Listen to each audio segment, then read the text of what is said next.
No niin, sieltähän tuli muutamia kysymyksiä noista organisaattoreista. Tässä on Nanook 935, käsimatkatavaroihin menevä perässä vedettävä laukku. Täältä löytyy vetoaisat ja täällä on nyt organisaattorit. 13M ja 13S. Ja nämä on siinä mielessä kivat, että sä voit näihin pakata kamerakaluston tai mitä ikinä haluatkaan kantaa. Sä voit ottaa kuljetuksen jälkeen noin tuolta kyydistä pois. Sitten otetaan kamerareppu ja pakataan sama kalusto tänne reppuun.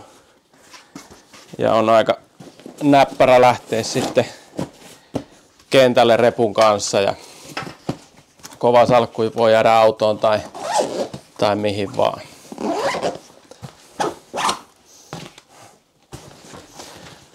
Näin.